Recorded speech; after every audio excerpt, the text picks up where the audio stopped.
Fracking has many concerns such as human health, physical well-being of the earth, and the reliability of the natural gas produced from fracking. The affirmative stands resolved. Hydraulic fracking should be banned in the United States. Contention 1. Fracking should be banned in the United States. Subpoint A. Fracking causes illnesses. Little 1. People are sick from living near well sites. Wendy Koch, editor and congressional reporter in USA Today, September 10, 2014, page 11. People living near natural gas wells were twice more likely to report upper respiratory and skin problems than those further away, says a major study today on potential health effects of fracking. Nearly 2 of every 5, or 39% of those living less than a kilometer, or 2/3 of a mile, from a well reported upper respiratory symptoms, compared with only 18% living more than 2 kilometers away. The disparity was even greater for skin irritation. Little 2. Babies in homes near wells have heart defects. Wendy Glauser, writer, editor, and researcher in Canadian Medical Association Journal, May 2014, page E246.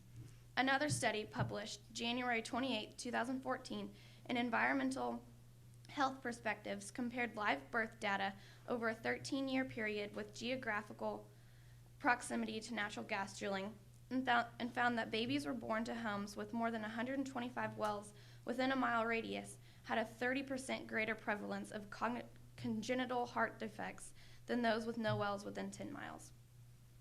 Subpoint B. Fracking is polluting our air and water. Little 1. Water contamination in off-site reservoirs. Wendy Glauser, again, reported water contamination can occur off-site due to the disposal of chemicals containing water.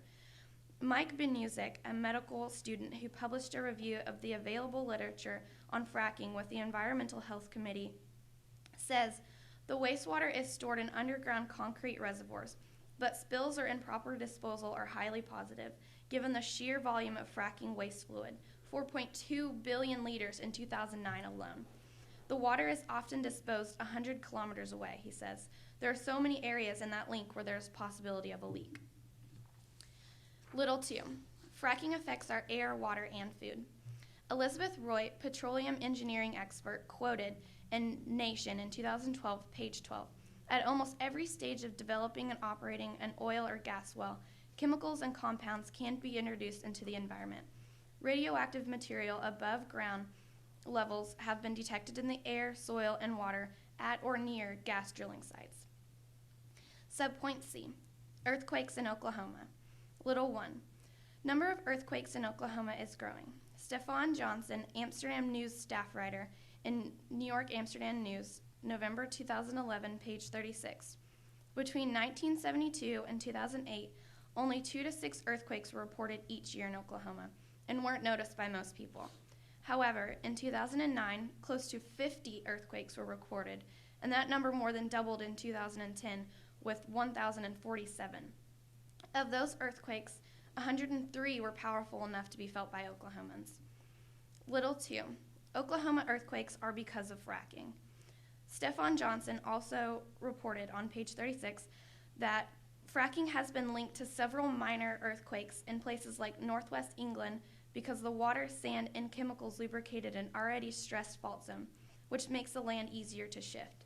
According to Scientific American, there is worry that the recent 5.6 magnitude earthquake that struck Oklahoma, the biggest earthquake ever recorded in the state, was the result of years of fracking. Little 3. The earthquakes are harming Oklahomans. Denver Nix, news reporter in Time.com, an online series, June 18, 2014. Standard homeowner policies generally don't cover damages caused directly by earthquakes, to a building's foundation, for instance, though they usually do cover the damage that earthquakes can cause, such as burst pipes or fire. Before November 2011, Matthew Ramirez, an insurance agent at Farmers Insurance, insured 3 or 4 homes for earthquake coverage, including his own. On November 6, 2014, that all changed. A magnitude 5.6 earthquake, the largest ever recorded in Oklahoma, destroyed 14 homes and injured 2 people. Subpoint D. Alternative energy sources are superior to fracking. Little 1. Alternative energy such as solar and wind make an impact.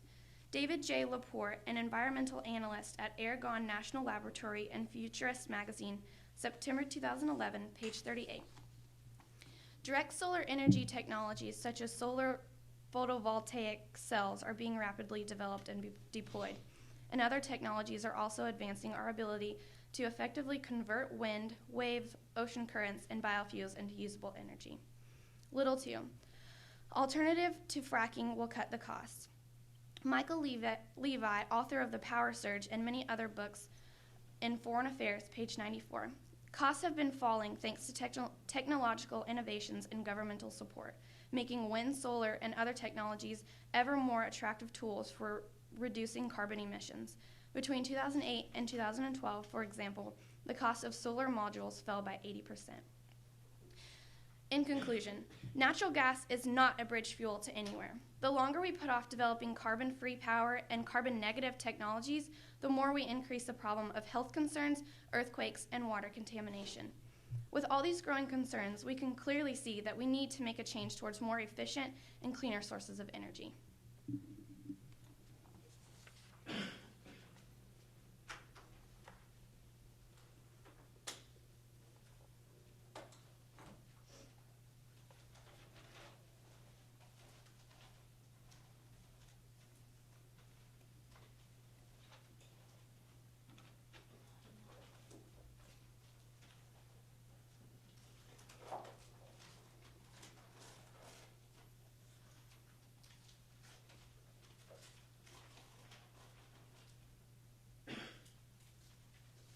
Maybe it has a minute and a half.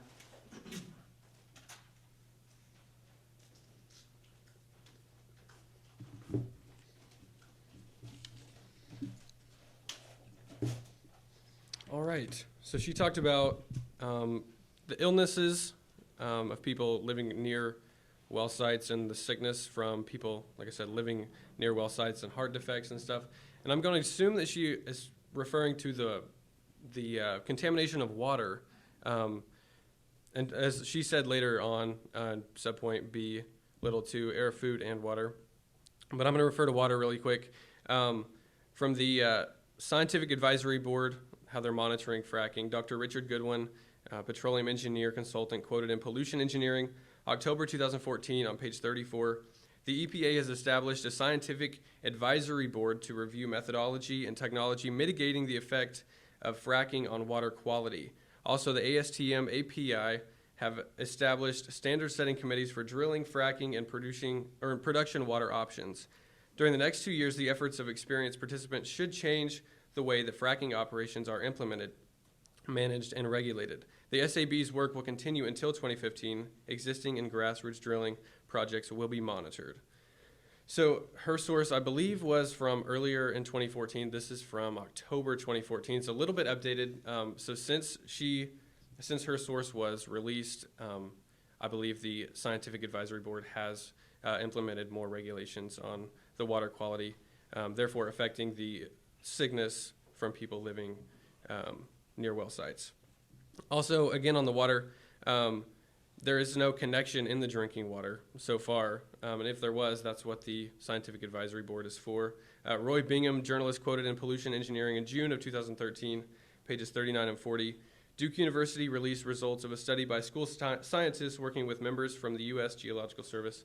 They studied 127 shallow drinking water wells in areas that overlaid Fayetteville shale gas production located in north central Arkansas.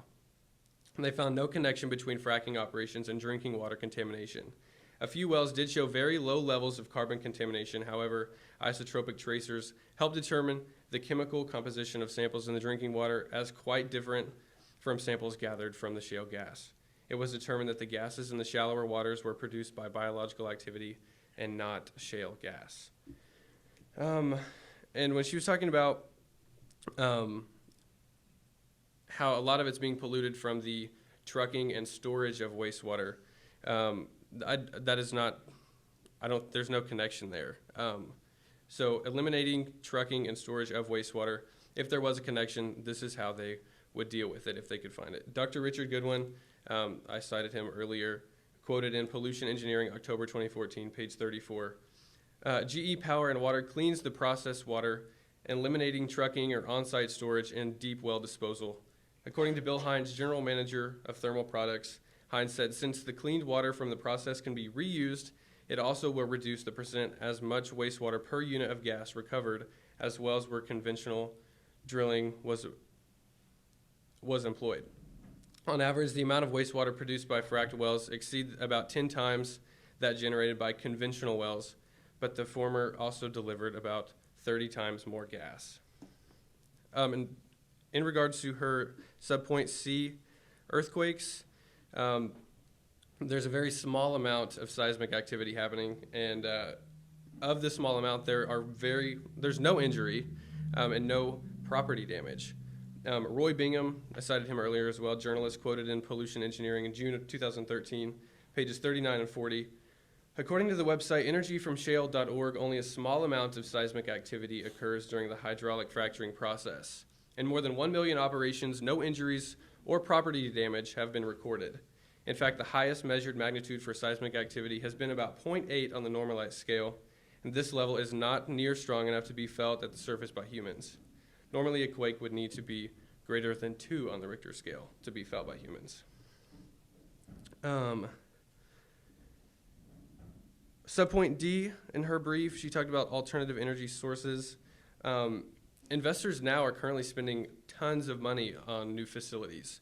From Robert A. Hefner III, founder and CEO of the GHK companies, quoted in Foreign Affairs, May of 2014 on page 9, natural gas has been a godsend from the United States. Already gas has spurred a manufacturing renaissance, with investors spending and planning hundreds of billions of dollars on new facilities such as chemical, steel, and aluminum plants.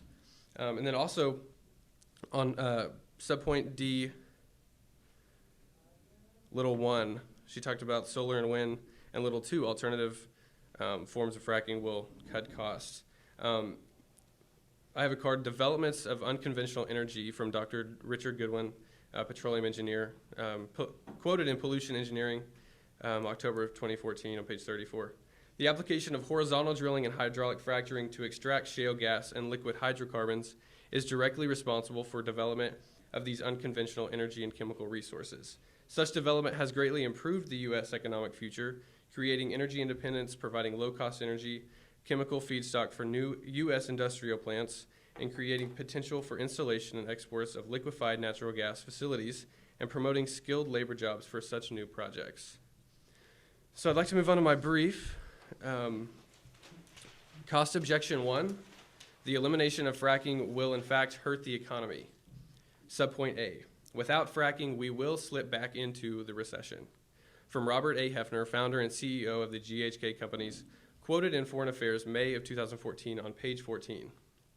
Already the development of the United States' enormous shale, oil, and gas reserve has boosted the U.S. GDP, gross domestic product, if you don't know, by as much as 1%. In fact, without the growing oil and gas revolution, the U.S. economy would likely have slipped back into the recession and added hundreds of thousands of fewer jobs. Today, most of the states enjoying the shale boom have lower levels of joblessness than the national average. Thanks to drilling, the Bakken Formation, for example, North Dakota's unemployment rate is only 2.6%, the lowest in the country, and the United States' growing economic advantage could last until the middle of this century or beyond. Subpoint B, banning fracking will cripple communities.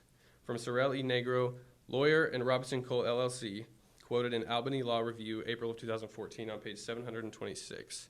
Certain communities across the U.S. that host oil and natural gas activities are seeing increases in jobs, tax revenues, incomes, economic activity, housing prices, and zero vacancy rates. Such economic growth is in stark contrast to much of the rest of the country as it wades through a lingering recession. Subpoint C, fracking creates new jobs and helps recovery from Great Recession. From Robert A. Hefner, who I cited earlier, quoted in Foreign Affairs. Okay, so banning fracking would hurt the U.S. economically, and it has certainly contributed immensely to the economic growth in our nation and will continue in the years to come.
start with my subpoint A.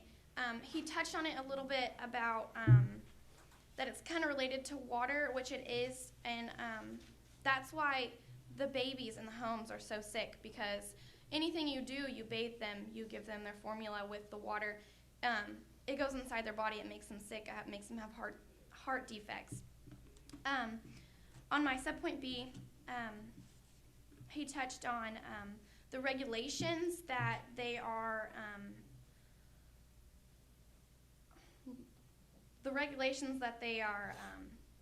creating for fracking, which he said that they had been really recent, but companies do not self-report violations. Madeline L. Finkel, PhD, professor of clinical public health at Vail Cornell Medical College and American Journal of Public Health in 2011, page 784.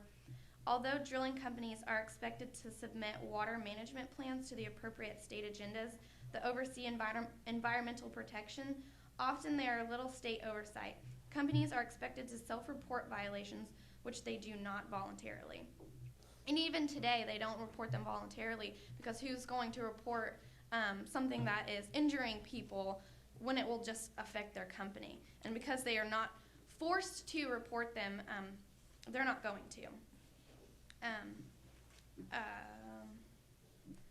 On talking about the earthquakes, he said that there was no property damage or injury, but I reported that on November 6, 2014, which was only about 2 weeks ago, a week and a half ago, there were 14 homes destroyed, and it injured 2 people because it was a 5.6 magnitude earthquake. And that shows that they've only just been getting worse and worse throughout just recently. Within the past year, they've gone from a 2, which causes little to no damage, to a 5.6 that causes people in 14 homes to have to relocate and rebuild their homes.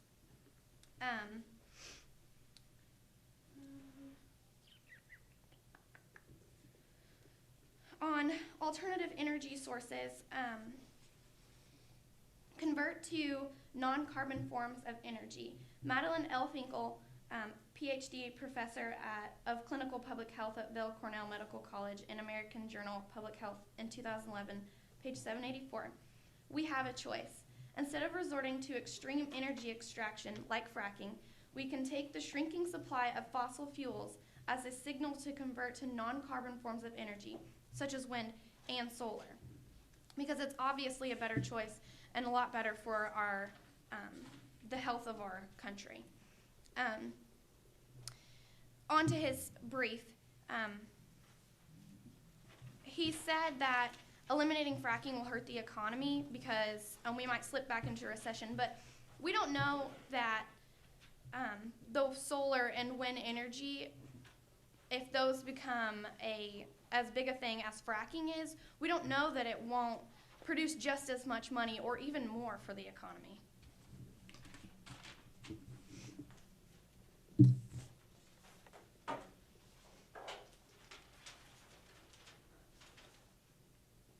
Maybe it has a minute and a half.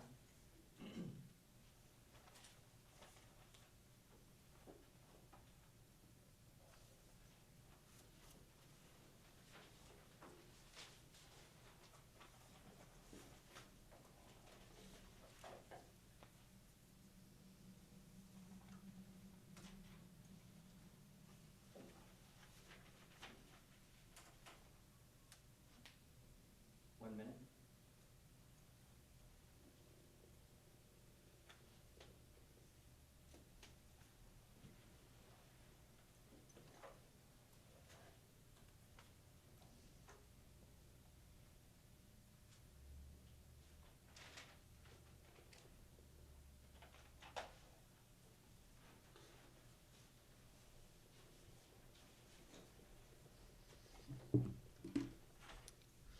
Okay, so whenever she said the babies are getting sick because of water contamination, once again, I want to reiterate that Duke study that I brought up from 2014, that there's no proof that it's related to the water contamination.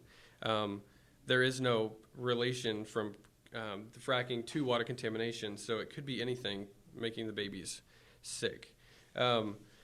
Also, she talked about how companies don't report voluntarily the bad things that happen, but there are new regulations from April of 2014.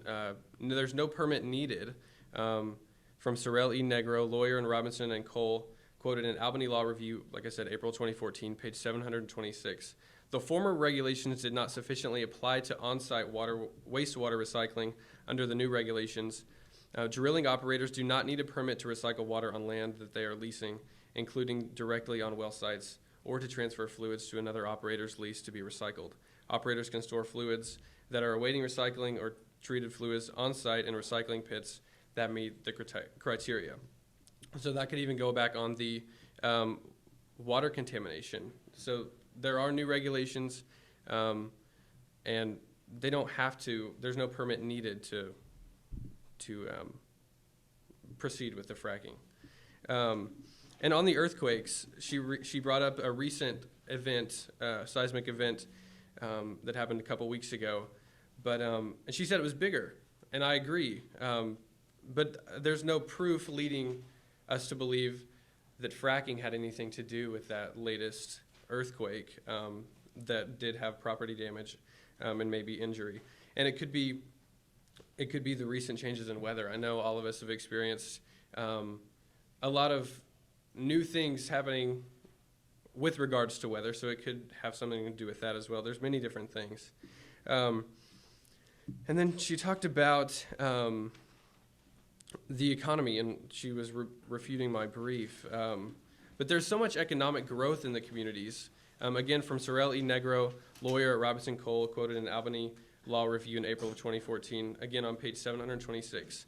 Certain communities across the U.S. that host oil and natural gas activities are seeing increase in jobs, tax revenues, incomes, economic activity, housing prices, and even zero vacancy rates. Such economic growth is in stark contrast to much of the rest of the country as it wades through lingering recession. So, in conclusion, I think fracking is boosting the economy, creating jobs, all different kinds of things. There's no direct correlation to earthquakes, and there is no direct correlation to the illnesses regarding the contaminated water. 1 minute.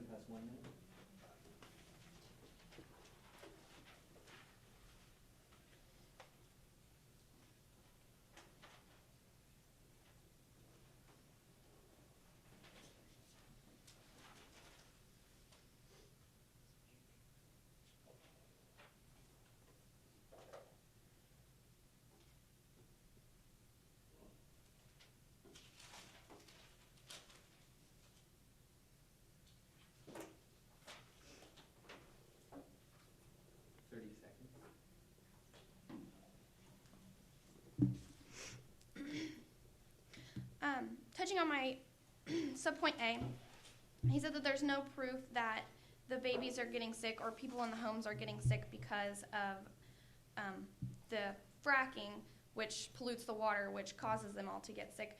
But after I read an article after it happened, after they started fracking near homes, the babies started to get sick. They weren't sick before, and it's a direct correlation. There doesn't need to be specific proof because the correlation's there and you can see it. On subpoint B, he said that storing fluids on site and they meet the criteria. Yeah, they do, storing the fluids on site, but it doesn't mean that when they do have to transport them, which most places do, not all of them store the wastewater on site, that it's not going to leak out and get into ponds that could animals could be in and that they use to water their crops. Anything could happen. It's not safe. Fracking isn't safe. And on subpoint C, he said that there's no proof that fracking has to do with the earthquakes, that it could be the weather. There's also no proof that it could be the weather.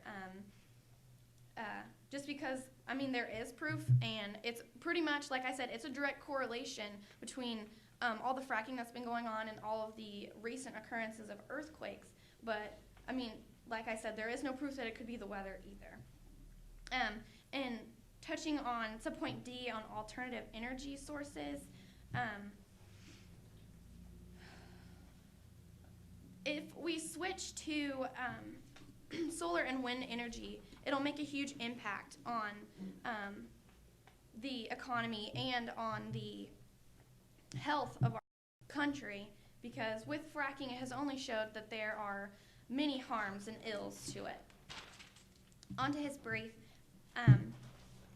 He said that there's so much growth with the economy, but we haven't given solar or wind energy a chance. We could have the same growth with solar and wind energy as we do with fracking, and moving on to alternative energy sources could only help the economy as well. And the increase in jobs on his subpoint B, we could have the same amount of jobs for solar and wind energy if we just give it a chance. In conclusion, like I said, natural gas isn't a bridge fuel to anywhere. If we keep putting off moving to an alternative energy source that'll better our economy and better the health of our country and lessen the health concerns and the earthquakes and the water contamination, then we will have a better country and happier people.